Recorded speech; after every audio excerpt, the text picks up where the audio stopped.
entre las cruces. Me llamo Esteban Morales y, antes de que avances en esta lectura, necesito advertirte que no busco conmoverte con fantasías ni adornar recuerdos, solo pretendo dejar constancia de algo que sucedió en 2016, en el pequeño panteón de San Lucas, un caserío perdido entre los cerros de Durango. Aquel lugar, encajonado entre nopales resecos, muros de adobe resquebrajado y un campanario que ningún reloj marca, me obligó a entender que los muertos no siempre permanecen quietos y que un descuido, por inocente que parezca, puede abrir fisuras irreparables entre su mundo y el nuestro. Mi padre había partido el año anterior, víctima de un infarto silencioso. Desde entonces, cada 25 de septiembre, día en que él solía reunirnos para celebrar su santo, mi familia se daba cita frente a su lápida blanca, limpiábamos la loza, cambiábamos las veladoras y colocábamos flores de papel que mi madre elaboraba con esmero. Esa rutina, que pretendía consolar ausencias, terminó por volverse un juramento, no permitir que el olvido hollara su nombre. Aquella mañana de 2016 emprendí el viaje con mi esposa, Clara, y con nuestra sobrina Camila, de 9 años, a quien cuidábamos mientras su madre trabajaba en la capital. Dudamos en llevarla. Los cementerios rurales conservan una atmósfera densa, saturada de fotografías difuminadas y juguetes sepultados por el polvo. Sin embargo, confiamos en que la calidez del sol atenuaría cualquier sombra. Llegamos cerca de las 11. Los únicos ruidos eran el zumbido lechoso de los insectos y un tañido aislado que el viento arrancaba de la campana oxidada. Mientras Clara tallaba la lápida y yo reemplazaba la maceta rota por una nueva, Camila se aburría, meciéndose sobre un pie. Bastó un pestañeo para que dejara nuestro lado. Cuando levanté la mirada, la perdí entre las hileras de cruces. Pronuncié su nombre una sola vez y su silueta reapareció detrás de un mausoleo. Sonreía, como quien descubre algo fascinante. Pensé que quizá algún otro visitante, uno de los pocos que llegaban a ese camposanto, le habría ofrecido compañía. No quise reprenderla en voz alta, me limité a recordarle, ya de regreso, que no se apartara. Terminamos el aseo, rezamos en silencio y abandonamos el panteón poco antes de que el aire se entibiara. Pero las rarezas comenzaron al detenerme en una tiendita del camino. Clara, inquieta, dijo sentir un tirón incómodo en la boca del estómago, como si hubiéramos olvidado algo importante. Revisamos los asientos del automóvil, las mochilas, los floreros vacíos, sin encontrar motivo para ese presentimiento. Atribuimos la sensación a la fatiga y continuamos. Camila, agotada por el calor, se quedó dormida cuando los abedules empezaron a proyectar sombras alargadas sobre el pavimento. A los 10 kilómetros, un murmullo infantil emergió del asiento posterior, tan claro como el chasquido de una rama seca. Preguntaba, con la entonación serena de quien confía ciegamente, ¿a dónde me llevan? Mi primer impulso fue contemplar el espejo retrovisor, preparado para corregir a Camila por hablar dormida, pero su cabeza reposaba ladeada, boca entreabierta. El escalofrío me recorrió entero, la mirada de Clara, reflejada en el cristal, confirmaba que ella también lo había oído. Detuve el vehículo en el arcén. Ambos revisamos debajo de los asientos y dentro de la cajuela, como si esperáramos descubrir un altavoz escondido o un niño de carne y hueso que hubiera subido sin permiso. Nada. Retomé la marcha, pero el ambiente dentro del coche se había espesado. Cada metro que avanzábamos parecía sumar peso a los pulmones. Quise romper el silencio con la radio, sin atreverme, temiendo que el parlante devolviera otra voz ajena. Minutos después, el mismo timbre infantil resonó, más cercano, más suplicante: quiero regresar. En el breve vistazo que lancé al retrovisor, distinguí la forma nítida de un niño sentado junto a Camila, los pies descalzos colgando, el rostro difuso por un velo de penumbra que la luz del mediodía no justificaba. Frené con brusquedad. El golpe de las ruedas levantó polvo, la figura se desvaneció y Camila despertó llorando, abrazando el pecho como si le faltara el aire. Mientras la consolábamos, deslizó la mano dentro del bolsillo y extrajo 2 canicas antiguas, de vidrio grueso, vetas azuladas que atrapaban la luz de manera hipnótica. Se las prometí a mi amigo, balbuceó. La sangre se me heló, su amigo no podía haber salido de ningún vehículo ajeno, apenas habíamos visto campesinos a caballo en toda la carretera. Pregunté dónde las había conseguido. Señaló hacia la ventana, hacia la memoria inmediata del panteón. Entendimos, sin intercambiar palabras, que debíamos regresar. El sol empezaba a decaer cuando atravesamos la verja de hierro. El cementerio parecía idéntico, quieto, desapacible, y, sin embargo, cada paso que dimos hacia la tumba que Camila señalaba vino acompañado de un crujido en la hojarasca seca, como si alguien más caminara a nuestro ritmo. La lápida era pequeña, de mármol grisáceo, cubierta por diminutos carritos metálicos y canicas de colores mates. Según la inscripción borrosa, pertenecía a Jesse L.N., fallecido en 1978 a los 6 años. El nombre no me decía nada, pero la edad coincidía con la talla de aquella visión. Camila colocó las canicas sobre la losa y balbuceó una disculpa que apenas pudo articular.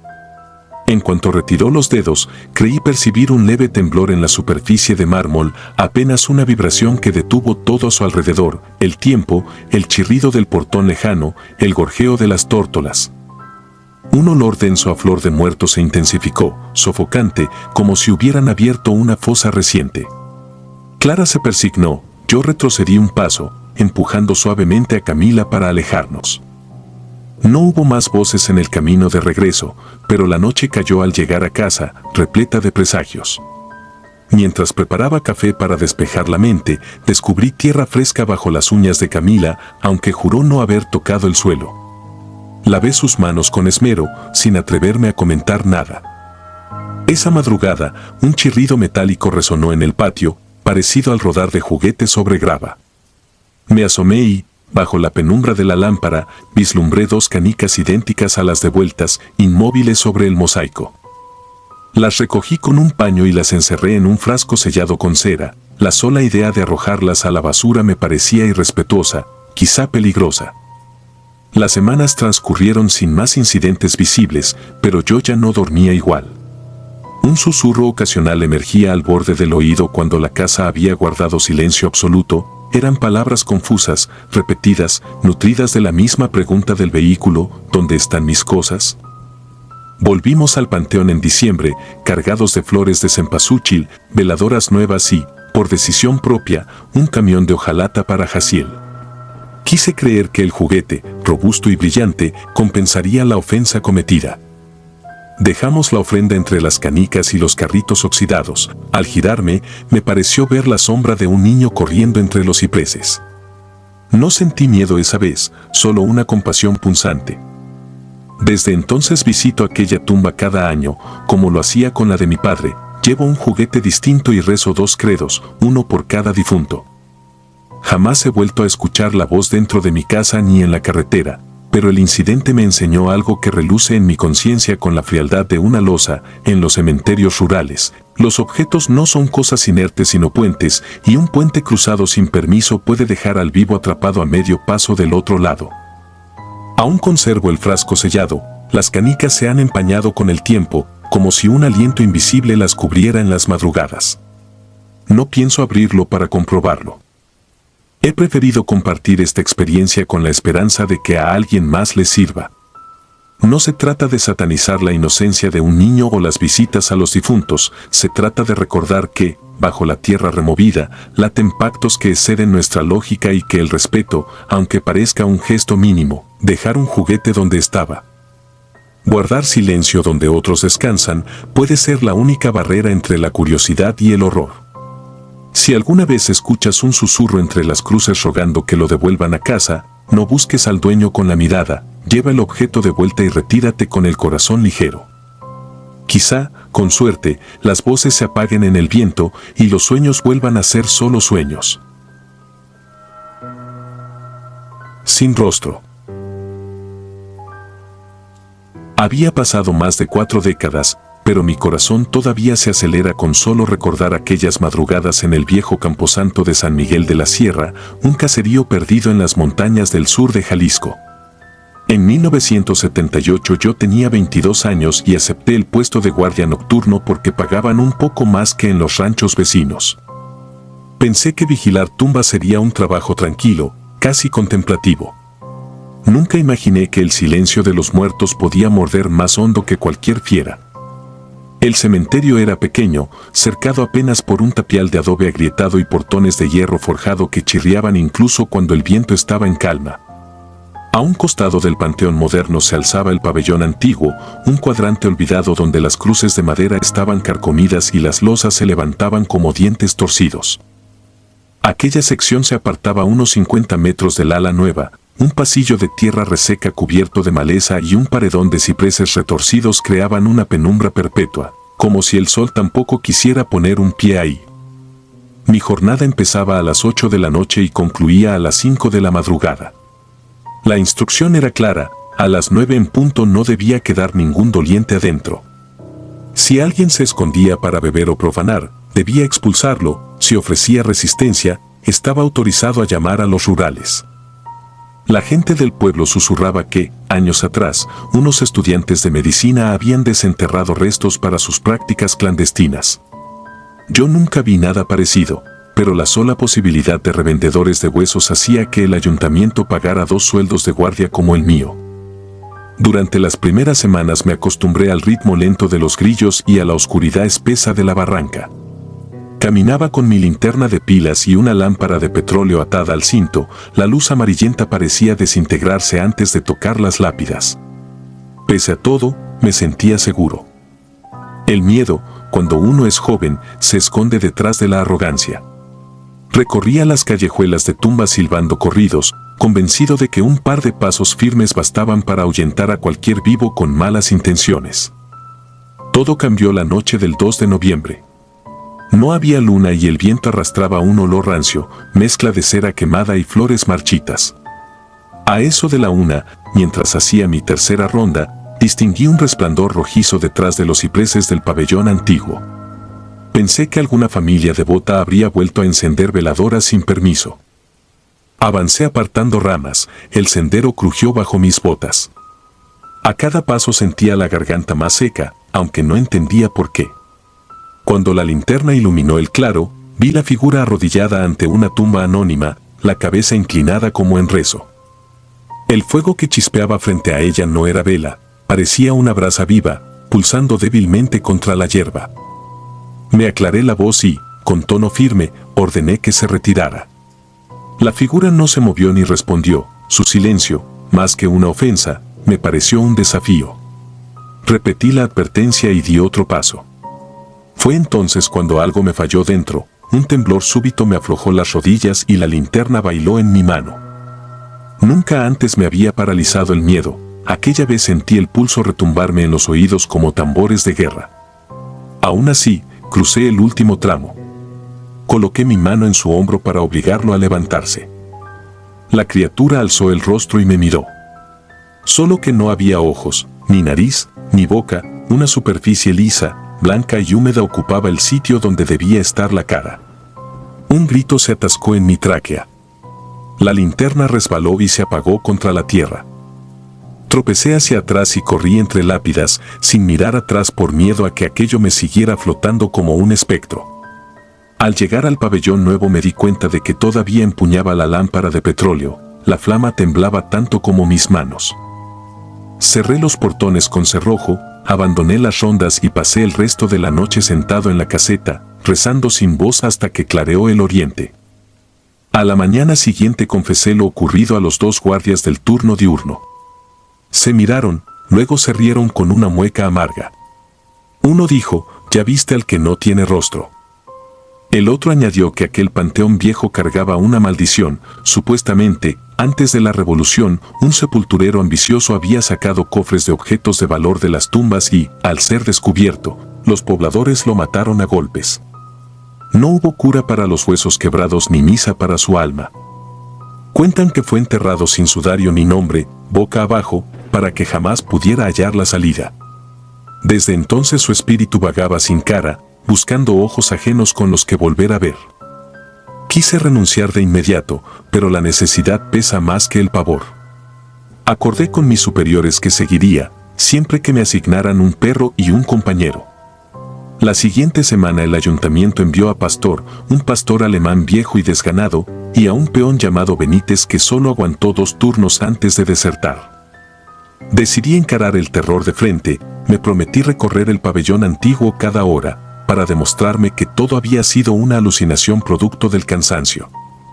La segunda aparición no tardó. Era una madrugada gélida de enero. Pastor se detuvo en seco al borde de los cipreses, gruñía con el lomo erizado. Al otro lado, las cruces se mecían como si un soplo invisible les rozara. Avancé un paso y sentí que me arrancaban el calor del pecho. La atmósfera olía a hierro oxidado. En el centro del cuadrante vi docenas de veladoras encendidas formando un círculo perfecto alrededor de una tumba sin lápida. No había huellas en la tierra blanda, ni rastros de parafina fresca. Di media vuelta, pero el portón que había dejado abierto se hallaba cerrado, la aldaba cruzada desde fuera. Escuché entonces un gemido, suave al principio, que fue creciendo hasta parecer un zumbido dentro de mi cráneo. Pastor aulló y huyó hacia la caseta, yo lo seguí, chocando con los sepulcros. Al mirar por sobre el hombro vi la silueta sin rostro de pie en medio del círculo de fuego, inmóvil como un tronco quemado. Los meses posteriores fueron una ruina para mi cordura. Dormía de día, pero apenas cerraba los ojos soñaba con la masa blanca y lisa persiguiéndome por pasillos interminables. En el trabajo mantenía las luces encendidas aunque gastara todo el queroseno. Cada crujido de rama me obligaba a apuntar la lámpara hacia las sombras, a veces creía distinguir la figura tras una verja, otras sentía su respiración detrás de la nuca. Empecé a dudar de mis sentidos, el miedo se volvió un compañero insolente que hablaba en susurros dentro de mi cabeza. Una noche de tormenta el río se desbordó y anegó parte del cementerio. El encargado me ordenó revisar si las criptas subterráneas habían sufrido daños. Descendí con botas de hule por una escalinata resbalosa hacia el osario central. El aire ahí abajo era espeso y dulce, como aliento de flores podridas. El agua me llegaba a las rodillas, con cada paso sentía objetos blandos contra las espinillas que preferí no identificar. Al fondo, mi lámpara iluminó una pared de nichos abiertos, los cajones estaban vacíos. Había marcas recientes en el yeso, como si alguien hubiera arañado la superficie con las uñas. Entonces oí un chapoteo a mi espalda. Giré. La lámpara parpadeó. Al resplandor vi la forma blanquecina emergiendo entre las aguas turbias, sin ojos, pero con algo nuevo, detrás de la piel lisa se distinguían pulsaciones, latidos lentos que inflaban la membrana como si un corazón alojado en su vacío reclamara vida. No recuerdo cómo salí. La siguiente imagen clara es la de mis manos golpeando la puerta del párroco a las 3 de la mañana, empapado hasta los huesos. Le supliqué que exorcizara aquel lugar, respondió que el cementerio no estaba bajo su jurisdicción, que los espíritus atormentados no obedecían salmos cuando la justicia de los hombres había sido tan cruel. Sus palabras confirmaron lo que yo ya sospechaba, nadie me ayudaría. Renuncié al amanecer. Entregué las llaves y firmé un papel que decía motivos personales. A los pocos días me marché del pueblo. Desde entonces he dormido en ciudades grandes, lejos de colinas y espíritus rurales, pero ninguna distancia apaga la memoria. Algunas noches, al cruzar una avenida vacía, el resplandor de un farol sucio se refleja en un charco y mi mente lo confunde con la brasa inquieta de aquel cementerio, mi estómago se encoge y debo detenerme a respirar. Dicen que el panteón antiguo fue clausurado y finalmente arrasado para construir un salón de usos múltiples. No importa. Lo sin rostro no necesita lápidas para existir, vive en el hueco al que miramos cuando cerramos los ojos, en el terror que nos obliga a dejarlos abiertos hasta que duele. Hoy, después de tantos años, cuento esto porque el silencio pesa más que la vergüenza. Si alguien escucha y cree, quizá pueda dormir mejor que yo. Pero si alguna vez, en un descuido, ven una luz solitaria arder en un cementerio vacío, no se acerquen. No importa cuánto valor presuman tener, ese fuego no es para los vivos. Ecos bajo lápidas. No suelo hablar de esto y apenas me atrevo a escribirlo, pero las noches siguen negándome el sueño desde aquel invierno de 1993, cuando acepté la invitación de mi compadre Gabriel para celebrar su cumpleaños en su vieja casa de adobe, pegada como costra a la tapia norte del Panteón de San Julián. Un caserío sembrado en la sierra jalisciense donde los perros aúllan más que los gallos y las lápidas se convierten en hitos del paisaje cotidiano. Habíamos pasado la tarde bebiendo mezcal al calor de un brasero, sintiéndonos invencibles mientras la luna se inflaba sobre los cerros. El viento nocturno traía olor a tierra removida y veladoras extinguidas, pero el alcohol nos volvió ciegos a la advertencia. Entre chanzas macabras, Gabriel se fanfarroneó de algo que el mezcal me hizo parecer una gran idea, saltar la barda del panteón y comprobar si la leyenda de la novia sin rostro era puro cuento de borrachos. Dijimos que sería una breve incursión, un trofeo para las anécdotas.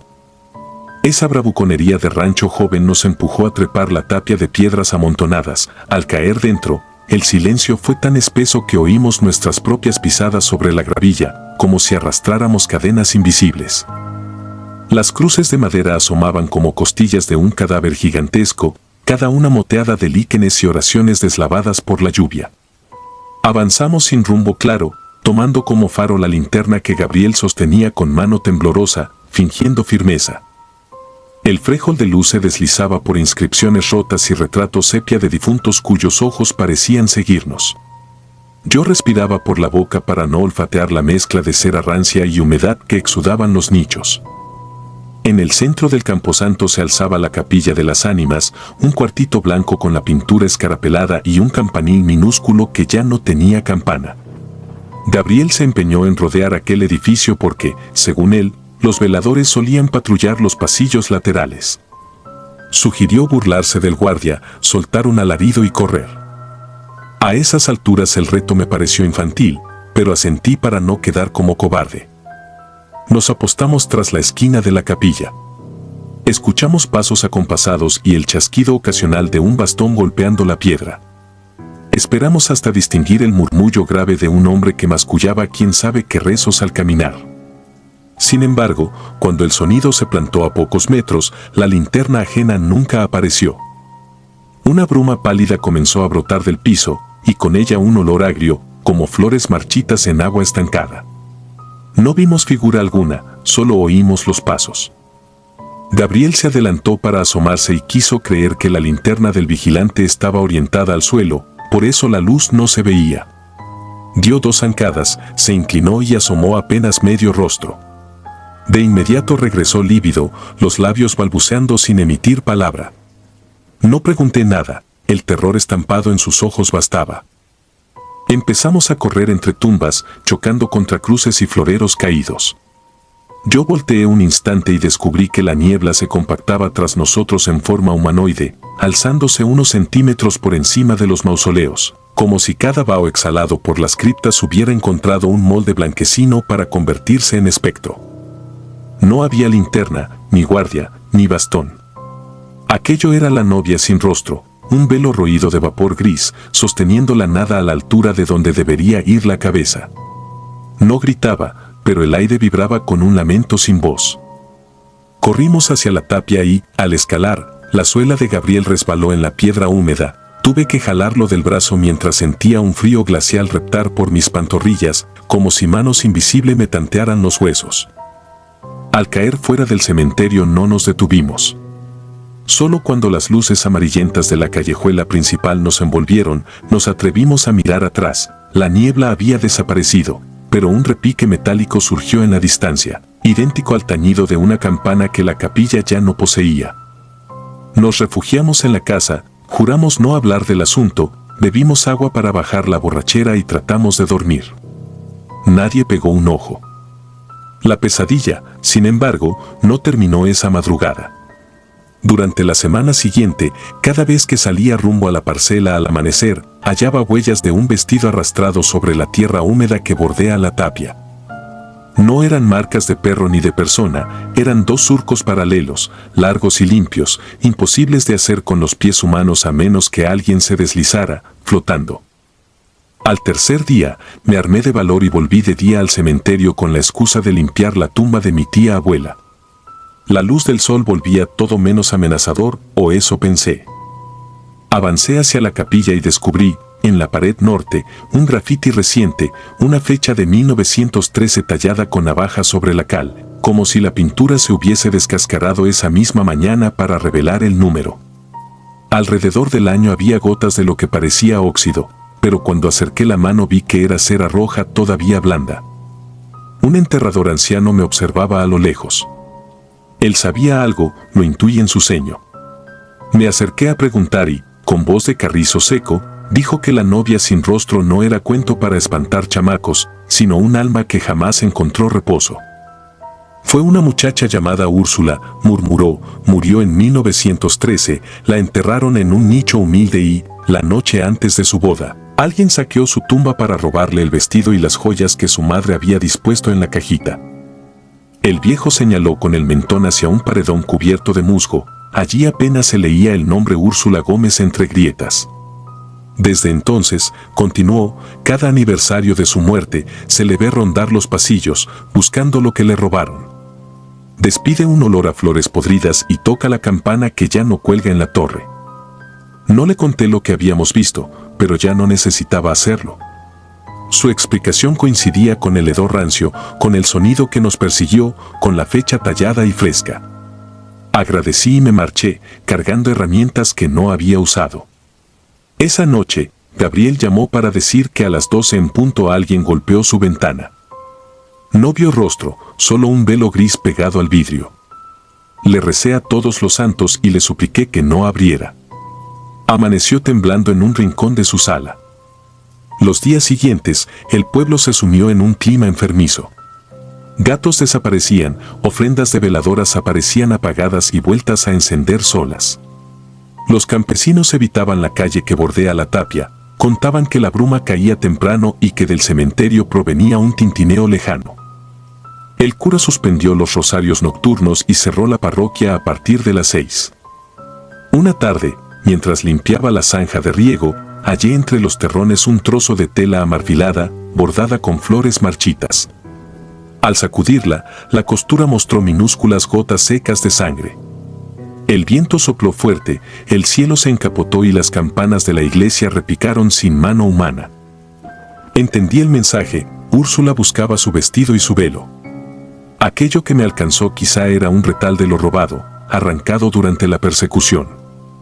Me deslicé al cementerio antes de que cayera la noche, con el retazo plegado dentro de mi chaleco. Caminé directo al nicho resquebrajado. Coloqué la tela dentro del hueco, recé el credo a media voz y dejé una vela nueva encendida. Cuando giré para irme, la bruma me rodeó otra vez, pero no sentí el frío de la primera noche, era un soplo tibio, casi agradecido. No vi figura, solo la niebla girando como si respirara. Entonces, desde la torre sin campana, brotó un tañido único, grave y luego un silencio absoluto. Al amanecer, las huellas arrastradas ya no estaban. El pueblo recuperó su rutina sigilosa. Gabriel se mudó unas semanas después, incapaz de soportar el recuerdo. Yo me quedé, pero jamás vuelvo a acercarme a la tapia cuando el sol baja detrás del cerro. Algunas madrugadas, mientras revuelvo en la cama, creo oír una campanada lejana, un latido metálico perdido en el viento. Me digo que es mi imaginación, pero termino rezando, porque sé que hay almas que nunca descansan del todo y que un gesto humano, incluso bien intencionado, puede atar sus ecos a los vivos. Desde aquella noche, cada 23 de febrero, la fecha de muerte de Úrsula según la lápida reparada, dejo una rosa blanca sobre el umbral de la capilla. No es un tributo de valentía, sino un recordatorio de que en los cementerios rurales los muertos no siempre guardan silencio y que a veces basta el vapor de un mezcal, la osadía de un reto y el roce de un velo fantasma para que la cordura se quiebre como una cruceta vieja. Mientras escribo estas líneas, la luna se asoma por la ventana y siento que la bruma de San Julián podría reptar cientos de kilómetros, colarse por el alféizar e instalarse en mi habitación. Si mañana despierto con el zumbido de una campana donde no debería haberla, sabré que la novia sin rostro ha reclamado algo más que un trozo de tela. Sabrá que aún llevo su recuerdo cosido a la piel y que las promesas hechas a los muertos, igual que sus votos nupciales interrumpidos, exigen siempre su cumplimiento. Silbidos bajo tierra. No suelo acercarme al panteón de San Jerónimo de las Aves si no es por obligación familiar. El camposanto queda medio kilómetro fuera del caserío, detrás de una hilera de mezquites retorcidos que parecen custodiar la verja. Esa mañana, 28 de abril de 1993, lo recuerdo porque estaba por celebrarse el día de Santa Catalina. Mis padres me obligaron a acompañarlos para adelantar la limpieza de las tumbas. El sol apenas vencía el frío del amanecer y el aire olía a tierra mojada. Parecía un día cualquiera, aunque terminó convirtiéndose en la raíz de mis pesadillas. Llevaba una cubeta de latón, 2 cepillos y un manojo de flores de terciopelo rojo. Mi madre iba recitando responsos mientras avanzábamos entre lápidas agrietadas y cruces carcomidas. El único ser humano ajeno a nosotros era don Agapito, el cuidador, un anciano huesudo que barría los pasillos con una escoba de palma. A esa hora el cementerio se sentía huérfano de ruido, salvo por los encerros de unas vacas al otro lado del arroyo. Sin embargo, aquella calma empezó a desmoronarse cuando mis padres me enviaron por agua al pozo que se alzaba en la esquina norte. El brocal era bajo y de cemento resquebrajado. Mientras izaba la cubeta sentí, con nitidez perturbadora, un silbido agudo atravesar el aire. No fue un soplo casual, tenía un ritmo infantil, como la tonada que los niños usan para llamar a un perro. Me giré de inmediato. Nadie. Ni entre las hileras de cipreses ni detrás de los mausoleos recientes. Pensé que don Agapito me jugaba una broma, pero él seguía lejano, doblado sobre la escoba. Volví al pozo. Cuerda tirante, agua fría, metal que chirría. Entonces el silbido retumbó de nuevo, más próximo, y un escalofrío me crispó la nuca.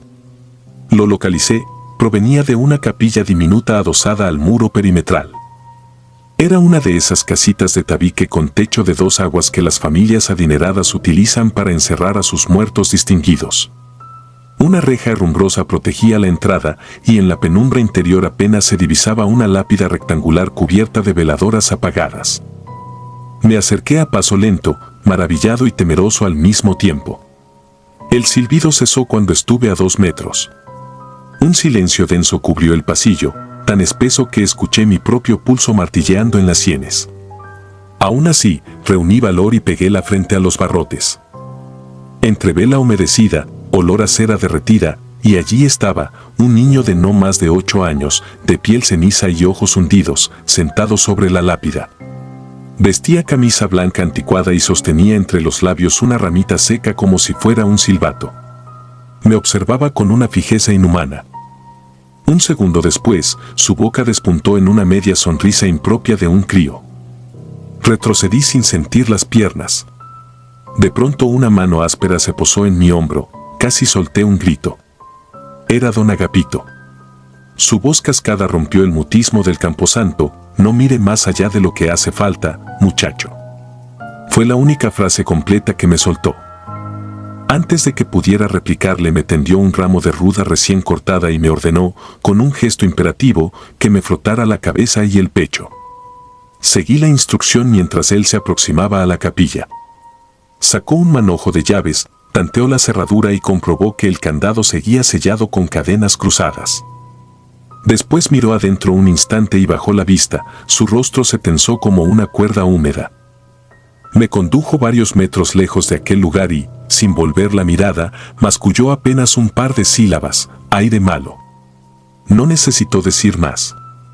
Supe, con esa certeza irracional que solo se tiene ante lo sobrenatural, que no debía volver. No obstante, la curiosidad me apretaba la garganta y la ignorancia pesa más que el miedo.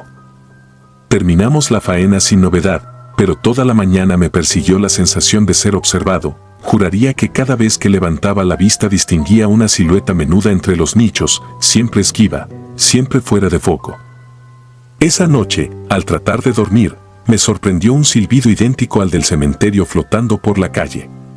San Jerónimo es un pueblo de calles estrechas y la ventana de mi cuarto da al callejón que desemboca en la iglesia.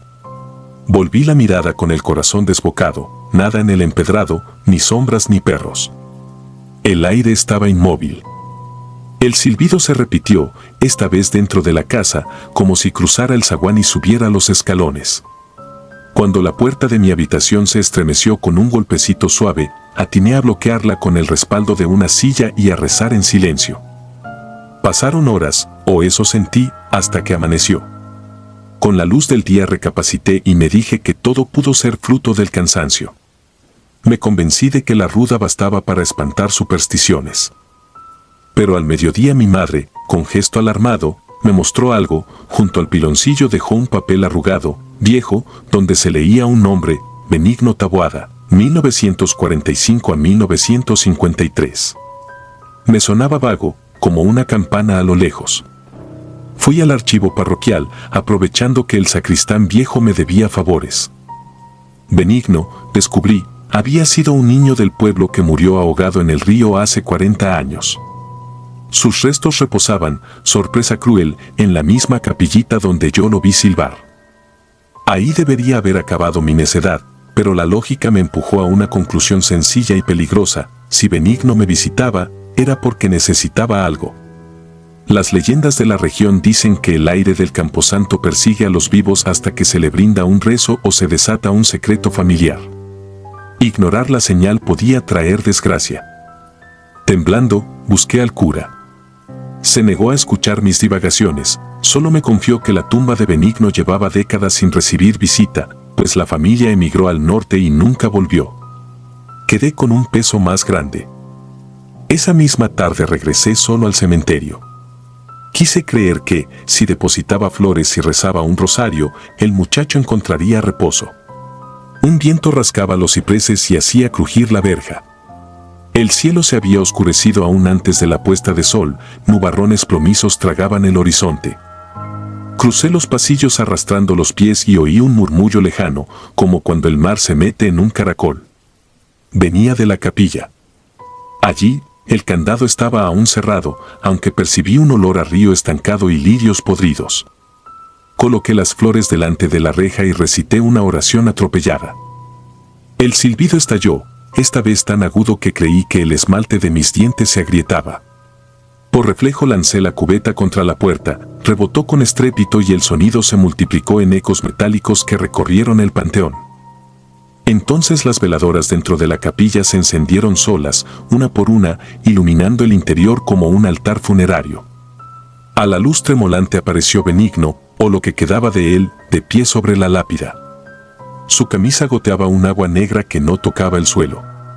Me señaló con un dedo huesudo, la uña era larga como una espina de maguey. Sentí que me faltaba aire y que la sangre abandonaba los dedos.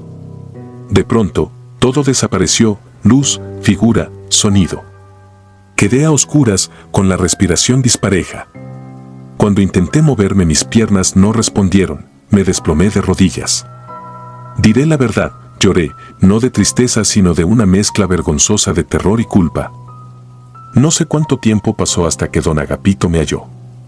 Él me levantó, murmuró oraciones que parecían más viejas que el propio pueblo y me vertió agua bendita en la nuca.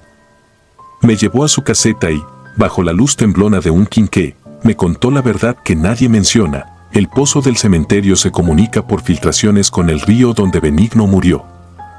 En temporada de secas, los cuerpos mal enterrados chupan ese agua y despiden un aire que atrapa a los vivos sensibles. El niño, dijo, nunca aceptó que estaba muerto y busca compañía para sus juegos. Esa noche, ya en casa, me dormí agotado. Soñé que un silbido me guiaba hasta el río y que un grupo de niños me esperaba bajo el agua, extendiendo manos hinchadas. Desperté con la garganta ardiendo y la ventana abierta de par en par, aunque estoy seguro de haberla cerrado. Desde entonces, cada madrugada del 28 de abril escucho un silbido lejano que se acerca, se detiene bajo mi ventana y se va. Mantengo una rama de ruda detrás de la puerta y un tarro de agua bendita junto a la cama. No me atrevo a regresar al panteón ni a caminar cerca del río. Porque sé que Benigno sigue allí, pacientemente, esperando que mi valor o mi cordura flaqueen para unirme a su juego interminable bajo tierra. Fosforescentes bajo la tierra. Viví mi infancia en San Jerónimo de los Sauces, un caserío perdido en la sierra de Durango, donde las calles de terracería se enredaban como venas polvorientas entre breves ranchos de adobe. Era 1997 y mis padres alquilaban una casa al borde norte del pueblo. Detrás de nuestro patio, apenas separado por una cerca de alambre oxidado y unos mezquites retorcidos, comenzaba el panteón municipal, una loma moteada de cruces corroídas, lápidas inclinadas y nichos sin yeso. De día todo parecía inofensivo, casi monótono. De noche, en cambio, aquel mar de tumbas se transformaba en un vacío negro cuya presencia apretaba el pecho. Yo tenía 11 años y, como tantos niños noventeros, pasaba las noches pegado a una vieja consola conectada al televisor portátil de la cocina. Jugaba hasta entrada la madrugada, cuando el silencio de los corrales y la falta de alumbrado público convertían el pueblo en un universo sin horizonte. Cada vez que mi concentración flaqueaba, me consolaba pensando que los muertos estaban demasiado ocupados pudriéndose como para molestarme. Esa certeza duró hasta la madrugada del 2 de noviembre, la primera vez que vi la luz. A las 0:37 apagaba la consola cuando una claridad intermitente atravesó la cortina de manta de mi ventana. Al principio creí que alguien había encendido un foco en el patio, pero al asomarme descubrí el cementerio sumido en una negrura absoluta. La única farola del camino llevaba años fundida. Sobre las lápidas danzaba, no obstante, una esfera de brillo lechoso. No era un destello fugaz, la luz subía y bajaba con sacudidas bruscas, se ensanchaba y adelgazaba como si respirara y cambiaba de posición con una aceleración imposible. Me quedé helado, incapaz de apartar la mirada. Durante quizá un minuto entero la esfera se abalanzó entre los mausoleos como si revisara cada tumba y, de pronto, se apagó con la misma naturalidad con la que se extingue un cerillo entre los dedos. Al día siguiente conté lo sucedido en el desayuno. Mi padre soltó un gruñido y siguió desmigajando tortillas en su café. Mi madre aseguró que habría sido el velador con algo de mezcal encima. Aquella explicación me calmó hasta la tarde, cuando supe por el panadero que el cementerio no tenía vigilante desde hacía más de una década. En vez de alivio, aquella revelación sembró la primera fisura en mi cordura. Si nadie patrullaba el campo santo, ¿quién o qué iluminaba las lápidas en plena oscuridad? Las semanas siguientes me demostré que la mente humana es extraordinaria para crear excusas. Cada noche hallaba una explicación nueva. Tal vez era un borracho con linterna, un rayo globular, algún bromista del barrio. Sin embargo, ninguna teoría sobrevivía al contacto con mis propios ojos.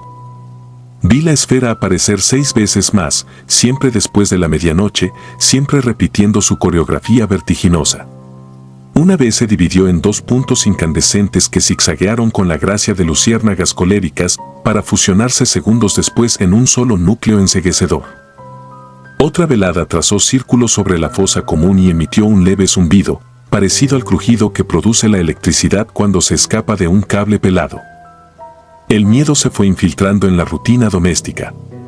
Dormía vestido por si hacía falta correr, mantenía la radio encendida para acallar silencios, tapé la rendija inferior de la puerta con una cobija porque juraba oler tierra recién removida que brotaba del exterior. Mis calificaciones se desplomaron, mi apetito desapareció.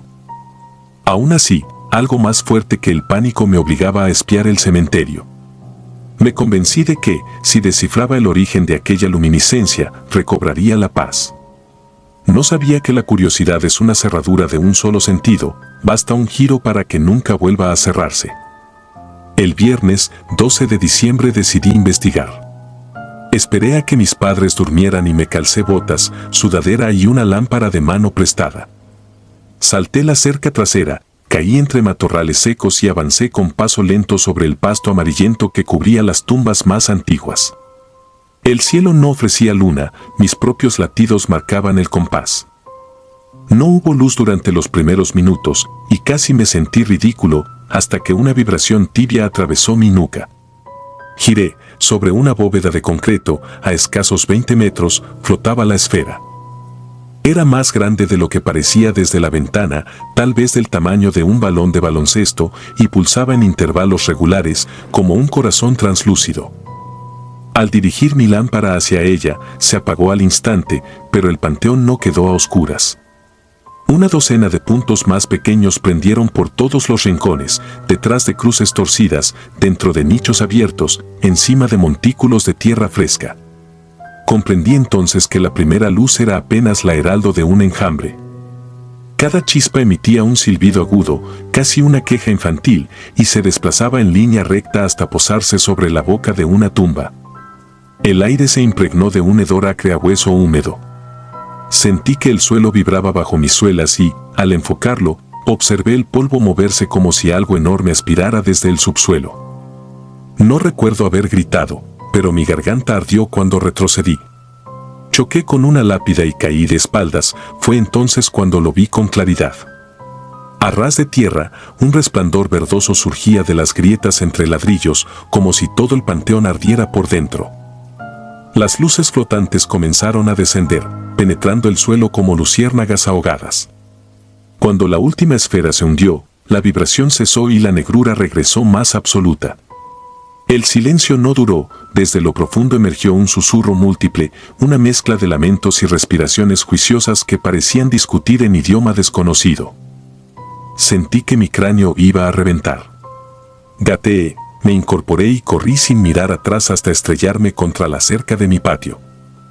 Caí dentro, me desgarré un brazo y golpeé la puerta trasera con tal fuerza que mi madre despertó. No conseguí articular palabras, solo lloré con una vergüenza que olía a cementerio. Ellos atribuyeron mi estado a un mal sueño y no insistieron, quizá por temor a la explicación real. Pasé 3 días con fiebre, delirando con luces que salían de mis propios poros. Una tarde me descubrí frente al espejo, convencido de que el cristal revelaría un hueco luminoso en mi pecho. No lo vi, pero el zumbido persistía en mis oídos como tañido de campanas húmedas. 4 meses después mis padres aceptaron un trabajo en la capital y abandonamos San Jerónimo. Yo fingí tristeza para no confesar el alivio. Pensé que al poner kilómetros de por medio enterraría aquel recuerdo, pero los terrores no conocen fronteras. En las noches sin viento, aún lejos del rancho, la misma vibración recorría mis huesos. Al apagar la luz de mi habitación siempre esperaba ver un destello filtrándose por la rendija de la puerta. Nunca apareció. Sin embargo, cada aniversario de Todos los Santos mi piel se eriza sin aviso, y sé que del otro lado de alguna colina, sobre un panteón olvidado, late todavía ese enjambre sepulcral. Han pasado 28 años. Trabajo de topógrafo y he inspeccionado todo tipo de suelos, pero rehuyo cualquier encargo que incluya un camposanto. Cuando esto es inevitable, apago el GPS y marco estacas al azar, con tal de no sondear demasiado profundo. Descubrí, gracias a viejos archivos parroquiales, que el Panteón de San Jerónimo se construyó sobre una mina abandonada de azufre, cuyas galerías colapsaron en los 60 y quedaron selladas a medias bajo los nichos. Algunos geólogos hablan de fósforo y gases que fosforecen al contacto con el aire nocturno. A mí esa teoría no me alivia, porque no explica los susurros que escuché en aquel rapto de oscuridad ni la sensación de que la tierra respiraba a mis pies. Tampoco explica la postal que llegó por correo hace 2 semanas. No tenía remitente. Era una fotografía nocturna, borrosa, del cementerio de San Jerónimo. Entre penumbras se distinguía la esquina norte, donde antaño brincaba mi pelota. Justo en el centro de la imagen sobresalía un punto blanco, vibrante, tan brillante que los contornos de las tumbas parecían derretirse a su alrededor. Al reverso, con letra infantil, solo había 2 palabras: sigue vivo. Esa noche no dormí. Cada cierto tiempo apago las luces de mi departamento y permanezco de pie frente a la ventana, esperando ver cómo, a cientos de kilómetros, un destello desconocido perfora el cielo, cruza llanuras y autopistas, y se planta frente a mí para reclamar lo que la Tierra no pudo retener. Tal vez entonces averigüe si las esferas son incendios químicos, almas en pena o parásitos de energía que se nutren de la carne que creíamos definitiva. Quizá no exista diferencia. Mientras tanto, escribo esta confesión con la esperanza inútil de exorcizar la vibración que nunca cesa. Si has llegado hasta aquí, apaga tu lámpara antes de dormir. Mantén cortinas y espejos cubiertos. Y, por lo que más quieras, aléjate de cualquier terreno donde la tierra parezca respirar. Si disfrutas de los relatos, te invitamos a apoyarnos con un like y un comentario, ya que eso nos ayuda muchísimo. Además, si aún no estás suscrito o suscrita, te animamos a formar parte de la comunidad del terror. Muchas gracias por escucharnos y por tu apoyo.